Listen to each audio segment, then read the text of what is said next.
In the 1990s, a disguised serial bank robber terrorizes the Chicago area.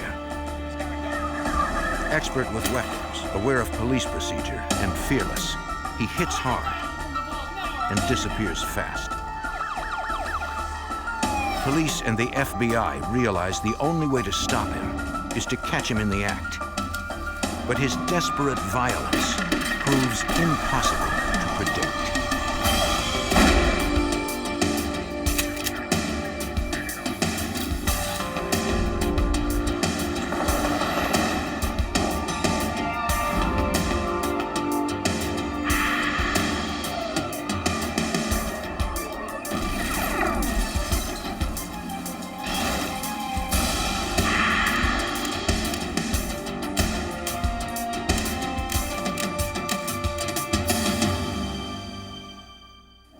The average bank robbery yields roughly $3,000.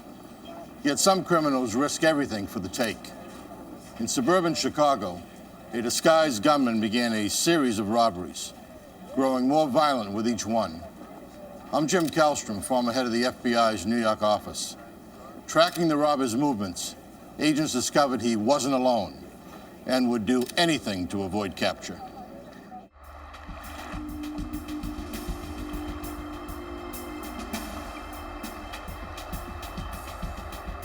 March 5th, 1990. Chicago, Illinois. $1,000? At a bank on the city's south side, employees began what they thought was a normal workday.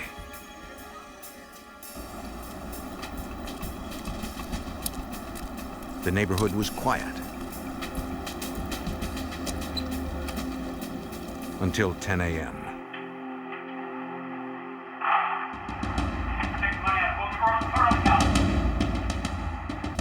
Don't you touch that alarm. The disguised gunman threatened to kill anyone who didn't follow his orders.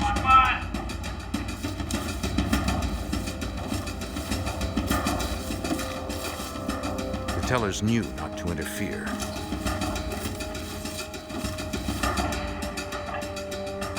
It was over in seconds. When they were safe, they called police.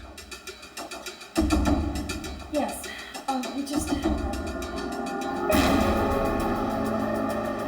The Chicago police patrol officers closest to the bank responded first. walked up, got in my face. The witnesses reported that the robber was a white male, about 6 feet tall. I was just putting the money up. But they didn't see details of his features because of his disguise. He wore gloves and carried a police scanner.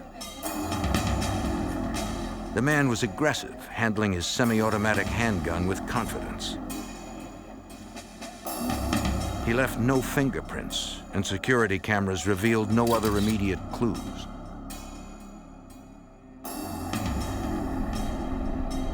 Police canvassed the area, hoping to find other witnesses. A woman who lived near the bank reported that she thought she had seen the robber. She said that at about the time of the robbery, she saw a man who seemed to be wearing a fake beard get into a small 4-door sedan. She did not get the plates, but she did give officers a description of the car.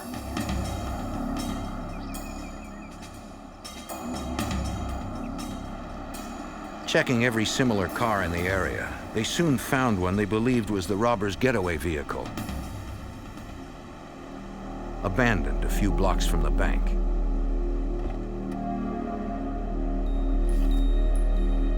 The officer approached with caution, in case someone was still inside.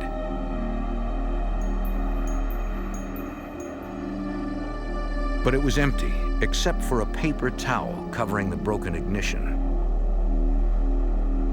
A records check revealed the car had been stolen from a mall parking lot 4 days earlier. Later processing produced no leads to the robber. Bank robbery is a federal offense, so police contacted the Chicago FBI. Hi, this is Keith. Supervisory Senior Resident Agent Bill Keefe had handled dozens of bank robbery calls. At that time, we were extremely busy with bank robberies. We had 2 on one day. We were running sometimes as many as 3 robberies a week. Most were committed by amateurs who went in without a plan and were caught quickly. And as I said, Shoemaker's already over here. But when the bank robbery squad reviewed the reports on the South Side robbery, they noted how clean the assault was, obviously well planned. They believed it was not the bearded assailant's first robbery and would not be his last. 2 months later, the robber with the fake beard hit a bank in the suburb of Libertyville. Give me another drawer.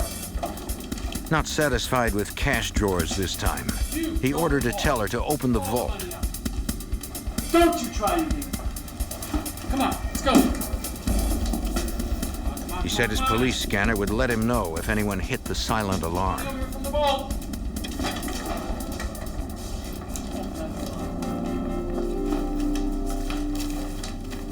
Put it in there. Come on.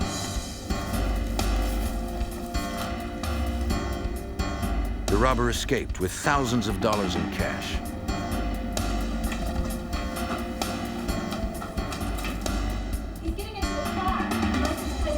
But this time, a teller got the license plate number from his getaway car.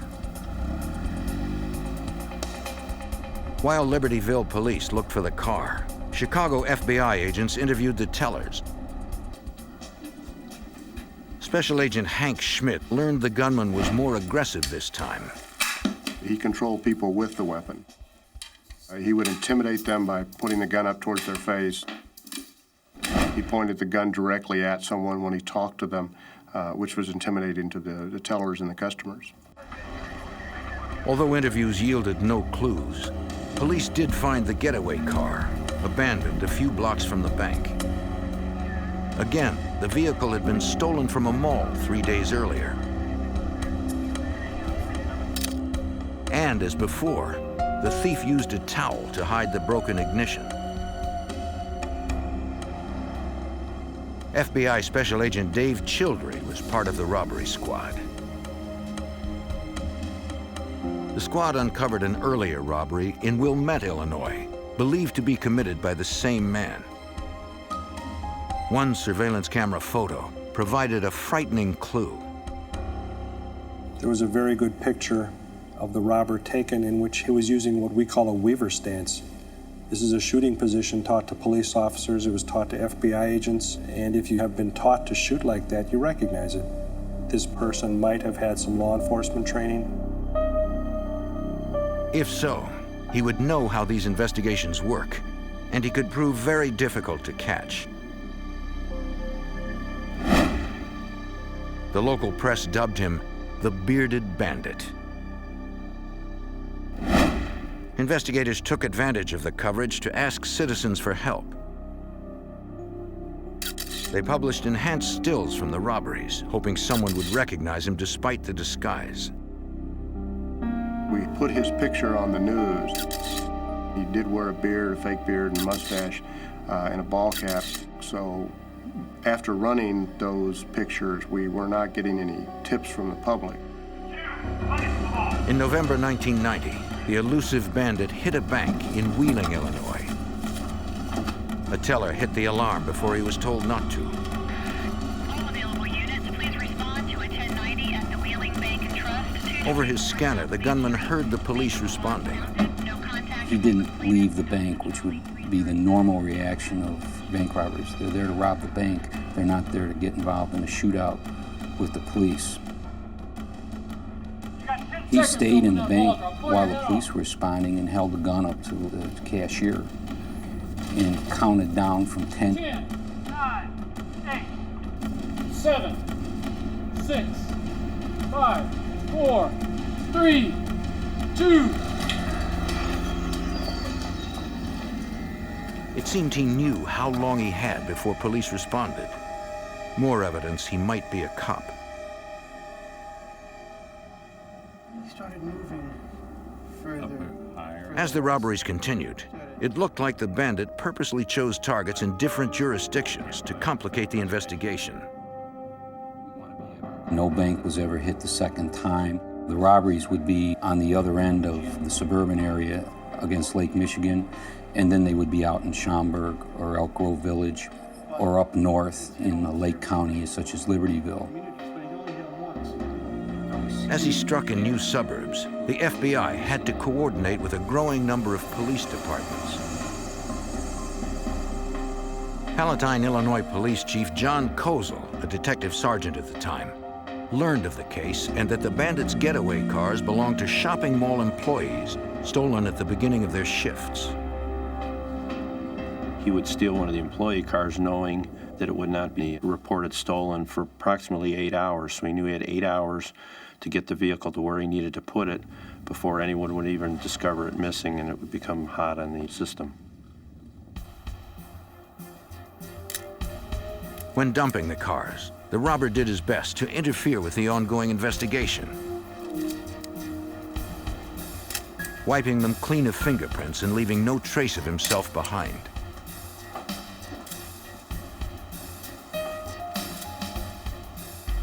It was very apparent that he was aware of evidence-gathering techniques, of police methods. In the end, agents found nothing of evidentiary value in any of the cars. Since the cars didn't help identify the bandit, investigators followed every conceivable lead that might. They visited theatrical shops around the city, hoping a salesperson might recognize the man with the fake beard as a customer. Again, nothing.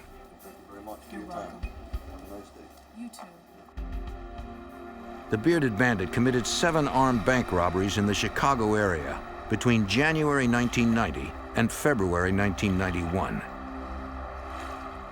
Then, the robberies stopped.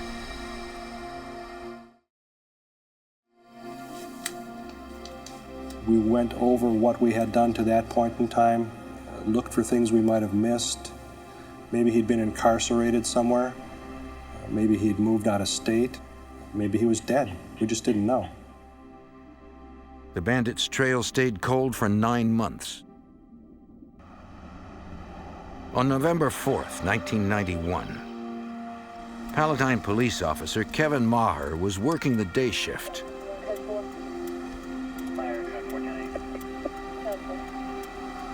A dispatcher in training rode along to learn procedure.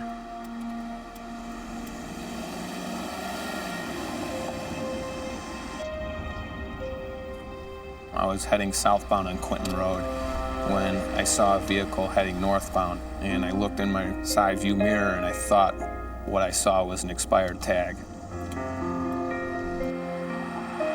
So I made a U-turn and I was telling my ride-along that we were gonna go up and see if this vehicle had expired plates, and if it did, I would conduct a traffic stop and show him how we conduct a traffic stop and how we punch all the numbers into the computer. It was supposed to be a routine stop. The person driving the vehicle swerved over to the side of the road and jammed on the brakes. He's got a gun. Maher's first instinct was to protect his passenger.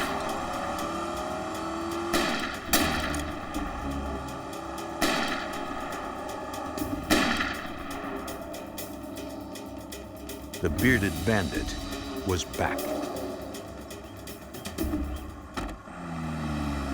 In November 1991, a routine Chicago area traffic stop erupted in violence when a man shot Palatine police officer Kevin Maher. I was in a state of shock because it was broad daylight, it was 11 o'clock, and it was a quiet residential street, and it was a basic ambush. And after he fired the first round came through the windshield and struck me in the shoulder, and glass from the windshield struck me in the left ear.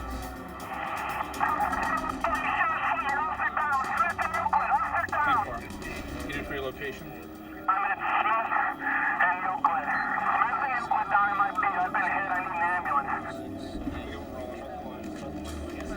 officer down. The officer down call went out on the Illinois State Police Emergency Radio Network. 8144, Schaumburg's en route with their K9. From more than a dozen surrounding suburbs, police and emergency personnel rushed to the scene. Maher realized one of the shots that pierced his windshield was aimed dead center and might have hit him in the head had he not moved to protect his passenger and reversed the car.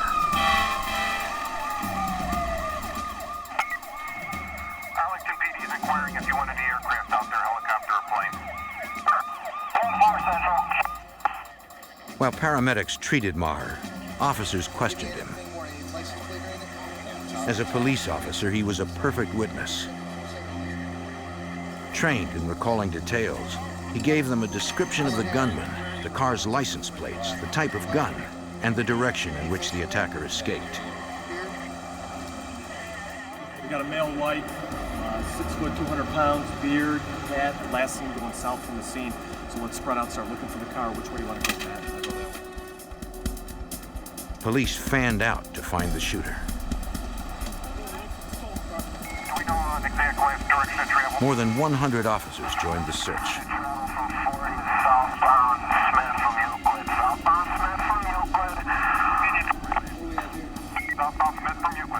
You guys check it out.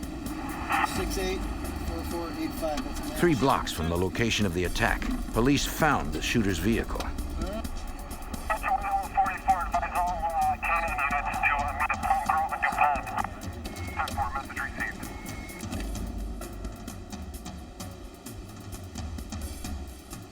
It had been reported stolen from a mall parking lot 5 days earlier. Palatine Police Chief John Kozel realized the grave danger. When someone is willing to shoot at a police officer on a routine traffic stop, we all realize that he's willing to shoot at anyone. His determination to escape is much greater than his concern for the safety of anyone. That would be a law enforcement officer, a citizen on the street. When you're willing to shoot a policeman, you're willing to shoot anyone. Kozel helped coordinate the search for the deadly gunman. We immediately set up a perimeter with the assistance of the state, county, and local officers in the area. We had K9s on the scene. We had a chopper in the air. We notified the schools in the area to stay locked down. Evidence technicians began to process the car. The ignition was broken, the damage covered by a paper towel. They looked for fingerprints that might help them identify the perpetrator, but found none.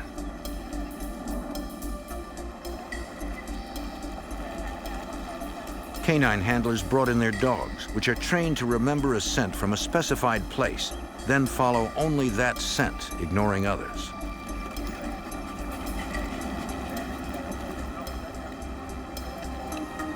But the trail ended not far from the vehicle.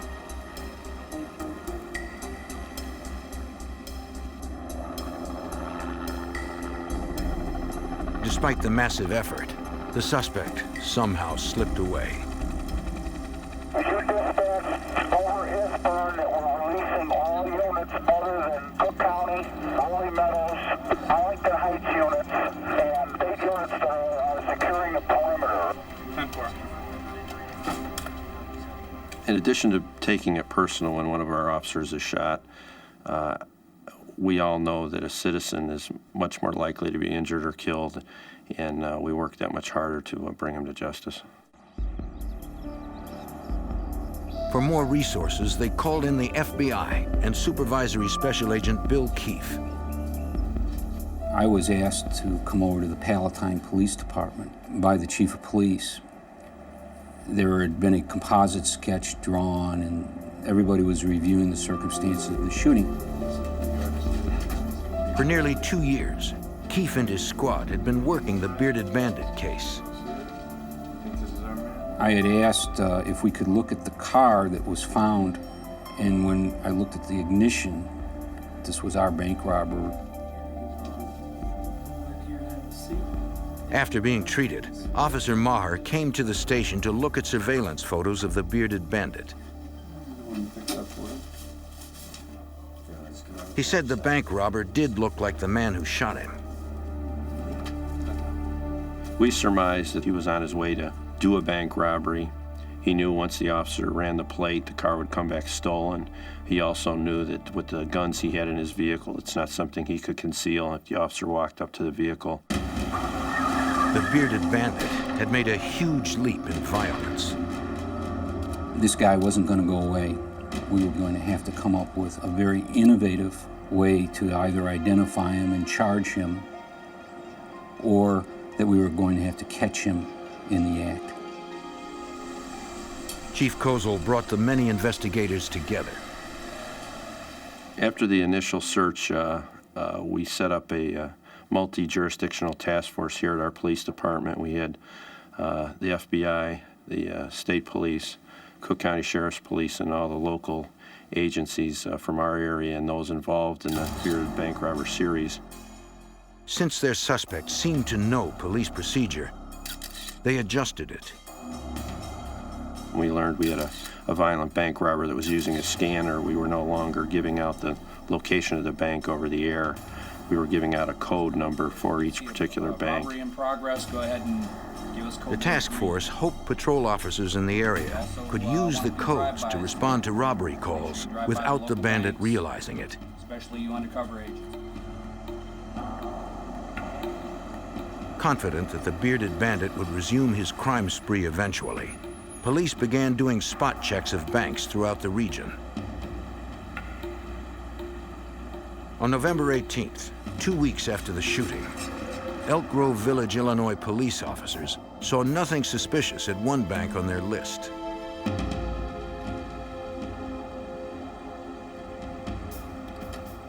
But later that morning, a woman leaving a nearby business did.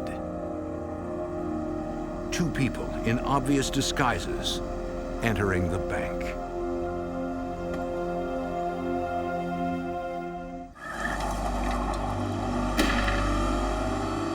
After a police shooting in the Chicago area that was linked to the Bearded Bandit, the gunman reappeared in Elk Grove Village, Illinois, this time with an accomplice.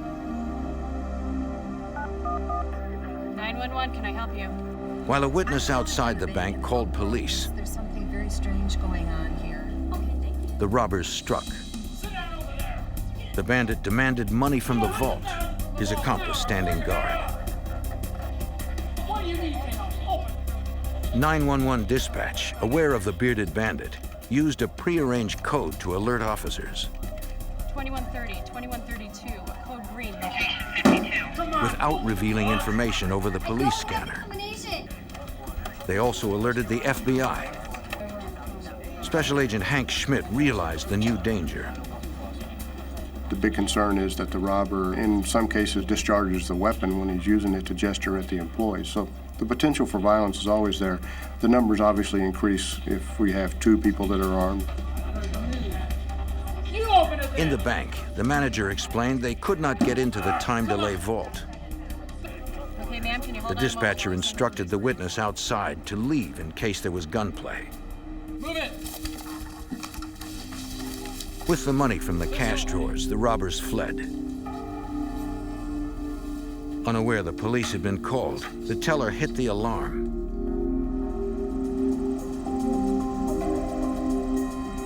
Elk Grove Village officers approached with their sirens off, quietly surrounding the bank.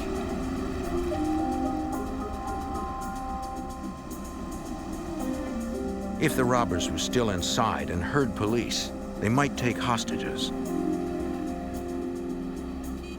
Officers were in even more danger, according to Palatine Chief John Kozel.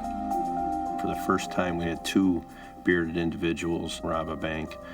That, of course, increased our sense of urgency even more. Now we had two armed gunmen to deal with when law enforcement arrives at these banks.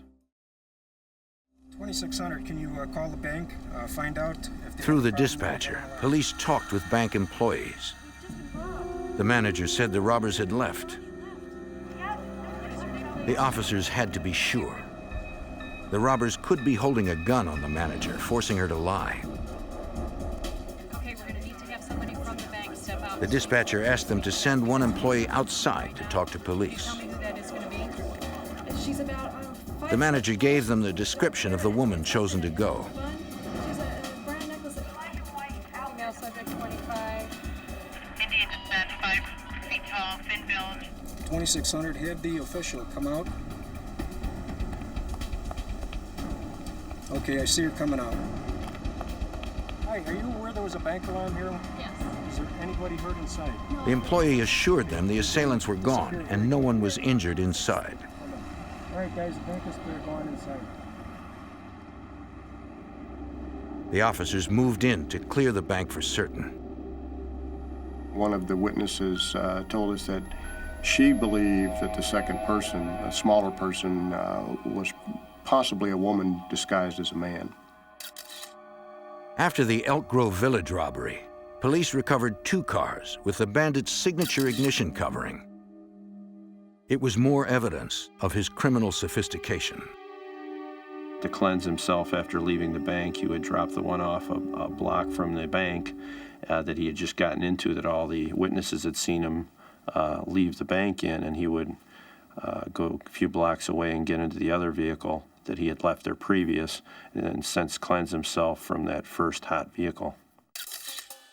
All of the cars were similar, according to Special Agent Dave Childry. We were able to kind of key in the cars by the type, the make, the size, the non-visibility of them. They were just everyday cars. He was stealing them, then letting them sit for several days before using them as getaway cars. The task force asked to be notified of similar cars stolen from area shopping malls. We were successful in getting information on cars of that type that were stolen in the northwest suburbs and in the city of Chicago. We would put that information out on a weekly basis. Agent Scott Backen from the FBI and Sergeant Steve Pearson from Chicago PD actually went to every roll call of approximately 50 to 60 law enforcement agencies and spoke to the individual officers on the need to find these cars. Those personal visits mean a lot more than just putting something out on a teletype. Somewhere in the metro area, they hoped to find a getaway car after the bandit stole it, but before he used it in a robbery.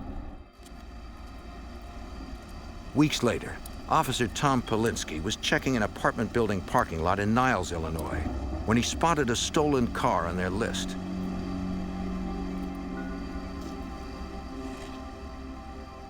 It did look like the Bearded Bandit's work. The agreement was if they found one of those, and it did turn out to be stolen when they ran the license plate, that they would back off and notify us. That happened. We set up a surveillance on that vehicle. FBI agents and Niles police officers and detectives watched from an empty apartment overlooking the stolen car 24 hours a day. On December 13th, we found out that the Rolling Meadows police had located another stolen car that was in all probability one of the Bearded Bandit's cars. Chief Kozel was sure they were right. These 2 particular vehicles were both stolen out of large mall areas. Both were owned by employees of those malls. The MO was perfect. They set up surveillance on the second car in Rolling Meadows, too. Rolling Meadows PD stepped up. They shared time, detectives, intelligence, sat with our agents out there 24 hours a day.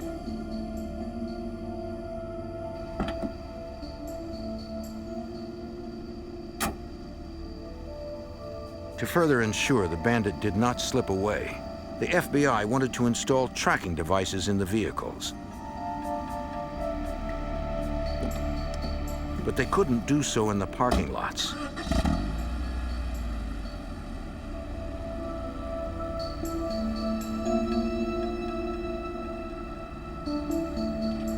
Late one night, agents removed the 2 cars.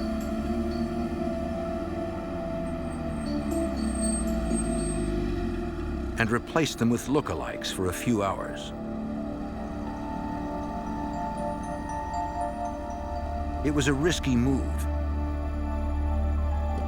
The thief could return at any time and spot the agents or the decoy cars. At the FBI garage, technicians installed the remote tracking devices in each vehicle. They also equipped the cars with remote kill switches that would allow agents to shut down the engines from a distance.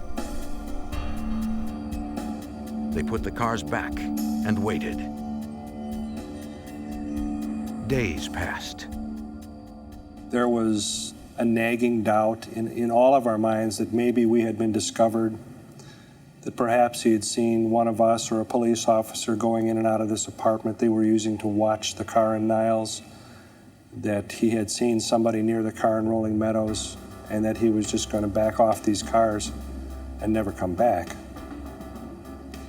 We weren't sure. We just didn't know, but we were committed to watching these cars until something told us otherwise. After a week, the vigil paid off. A van pulled up, and a man approached one of the cars. This was, in my mind, a do-or-die effort. This is going to be our only shot. If we miss this, he's going to know we're onto him. They hoped they could peacefully end the bandits' crime spree. But no one had forgotten the last time the gunman was cornered.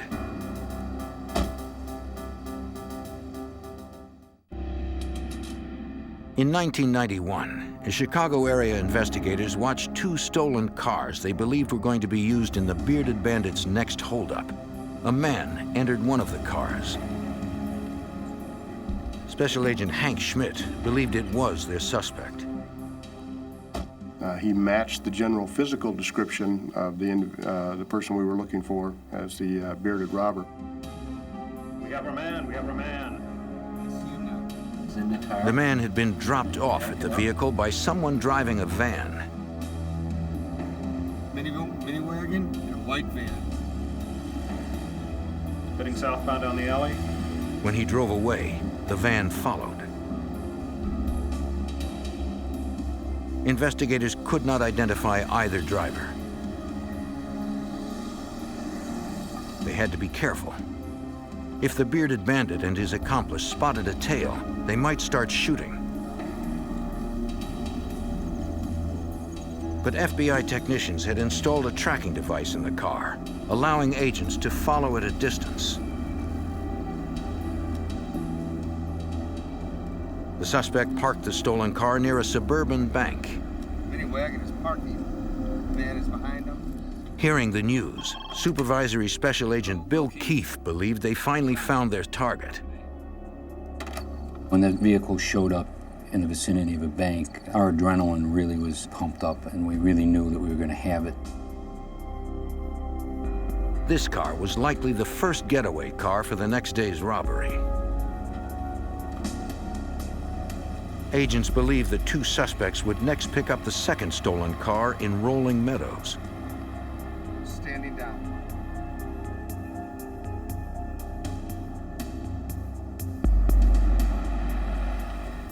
They were right. Got somebody stepping out. I got a male, white male. That vehicle was also equipped with a tracking device. Okay, the van is leaving. Red car is pulling out behind it. 10-4. Surveillance agents followed that car, believed to be a secondary getaway car, to a hardware store about 20 miles from the bank where the pair left it.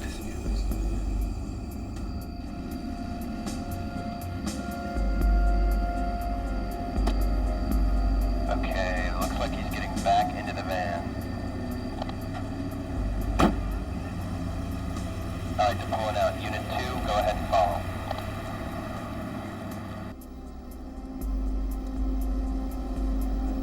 With both suspects in the van, agents no longer had the benefit of a tracking device and had to stay close. They followed the van into Hanover Park, Illinois, and watched as it pulled up to a townhouse.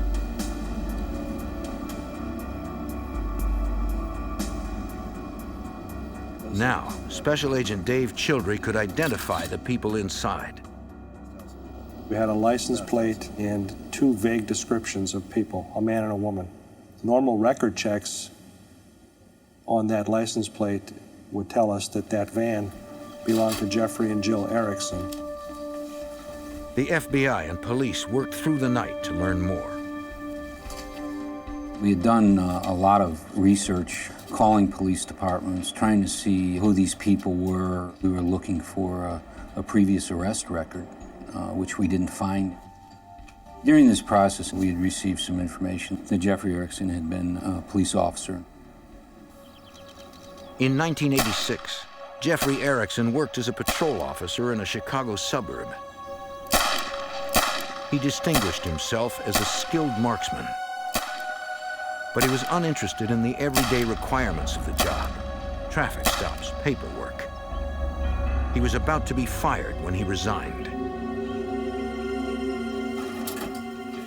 Records also showed that Jeffrey Erickson opened a used bookstore in early 1991, during the time the Bearded Bandit was on hiatus. It appeared he and his wife Jill, a university chemistry student, led a double life, using bank robbery money to build a middle-class existence. He might not have seemed threatening on the surface, but Special Agent Schmidt knew he was. Because he's a trained individual, he knows how we're going to react. He can plan ahead for that, and if he's trained with a weapon, he's going to be more professional in the way he handles that weapon, and he's going to be a bigger threat to us. Investigators considered waiting until the Ericksons approached a bank the next day, but decided not to risk a shootout near employees and customers. We had enough that we did not have to get him in the vicinity of a bank. The safest approach would be when he came to the car, the stolen car, we would arrest him. While surveillance units watched the suspect's home, a SWAT team set up near the car in the hardware store parking lot. Police Chief John Kozel. The SWAT team set up on the vehicles were very well aware of his background and knew that he may shoot first, and they were taking that into account. By the morning, they were ready for the Ericksons to make their move.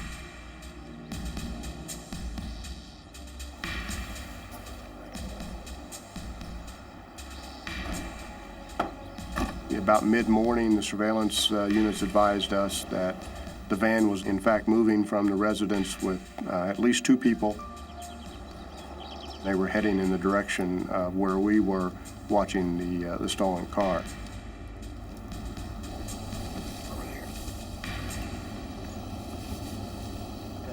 The surveillance team advised us that Mr. Erickson had got out of the vehicle in an adjoining parking lot. He's walking away. Yeah, the driver's in the van still. He's walking west. The FBI had installed a kill switch in the stolen car, which they could use to turn off the engine from a distance. We watched him come around the corner from that other parking lot, go to the vehicle, and enter the vehicle and start that vehicle.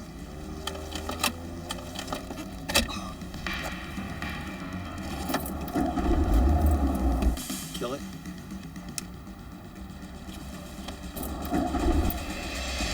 Erickson was distracted by the car trouble. Okay, let's go in. The SWAT team moved in.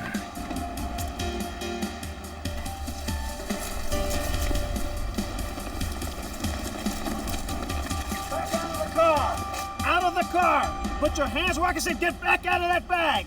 Out of the car, put your hands where I can see I know them. that the pressure of to shoot or not shoot is a split-second decision. To the bag. Get your hands up. Back in there. Get out of the car. And most law enforcement officers don't want to have to shoot an individual if they don't have to. No one wants to take a life that way. We felt like we controlled him. Out of the car! Slowly! After twice reaching for his bag, Erickson finally followed orders. On the ground. If he'd come out of the bag with a gun, it would have been an entirely different situation.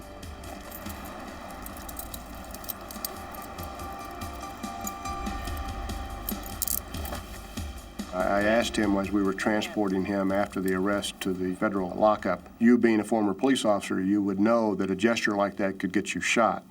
And he looked at me and he said, well, I figured you'd shoot me in the head and it would be over with quickly.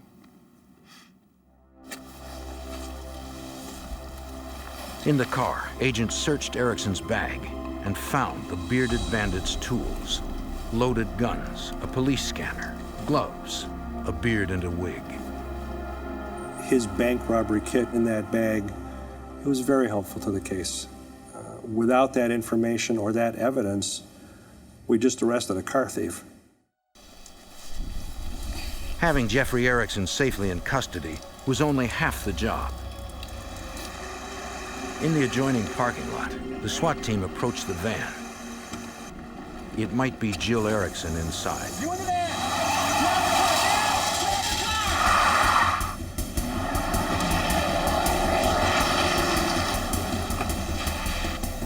Agents scrambled to follow.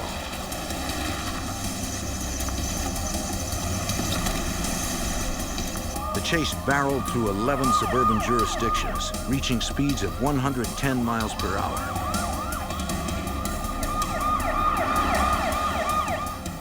A roadblock didn't work.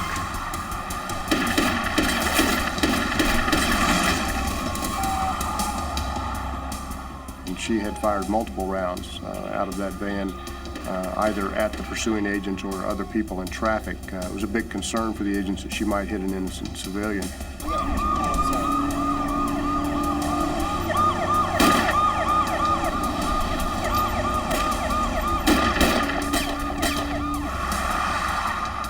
Agents shot out the rear tires of the van. But the driver was not giving up.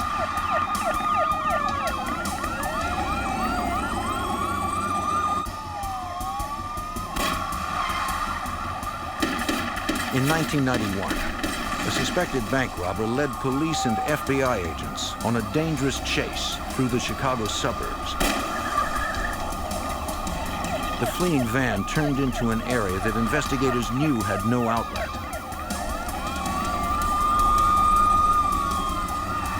They blocked the road.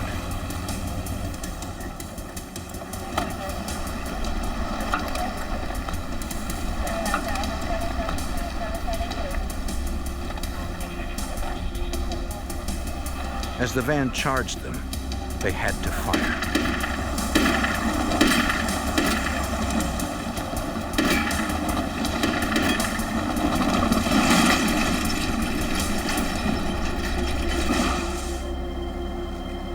They saw movement inside. Then, an FBI agent cautiously approached.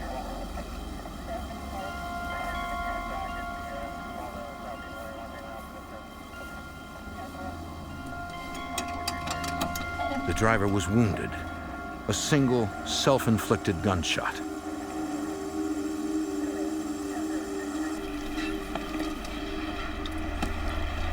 It was Jill Erickson.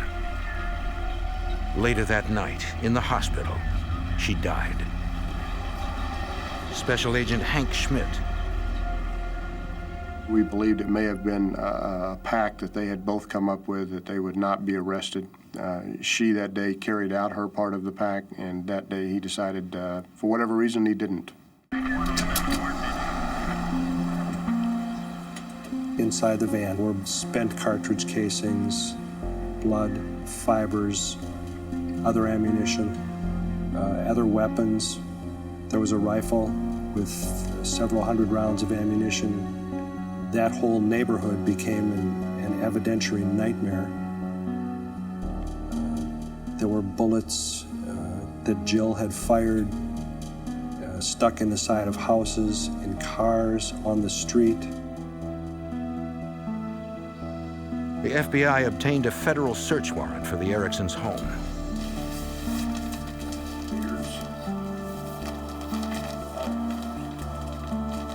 We found some loose cash, but what impressed me was the amount of firepower in the house.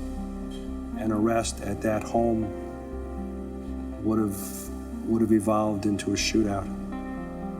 In that home, there was a weapon everywhere that you would find a picture or a statue or a knick-knack in any other home. Among the weapons found was the .223 caliber semi-automatic assault rifle used in the attack on Officer Kevin Maher. Chief John Kozel realized a shootout would have been deadly to both sides. The weapons in his home were as good as any law enforcement has as far as firepower goes. Most of the long guns he had, that type of ammunition would zip right through an officer's bulletproof vest. Another discovery in the house spoke to the couple's mindset. One of the things that we found quite ironic was the television was on and the VCR was on, and there was a Bonnie and Clyde tape in the VCR, and it was queued up to the point where the Bonnie and Clyde are being shot to death in the movie, and it was obvious that that was something they watched before they went out and did their bank robberies. Turn your head to the right. Though one robber was dead and one in custody, the violence was not yet over. Jeffrey Erickson's trial began on July 13, 1992. The evidence compiled against him was strong. In all conversations with the U.S. Attorney's Office, the trial was going very well. They were very upbeat about it, and the evidence was, in their mind, going to be enough to convict him. But then, after court adjourned on July 20th, 1992, two deputy U.S. Marshals loaded Erickson and several jail inmates onto an elevator.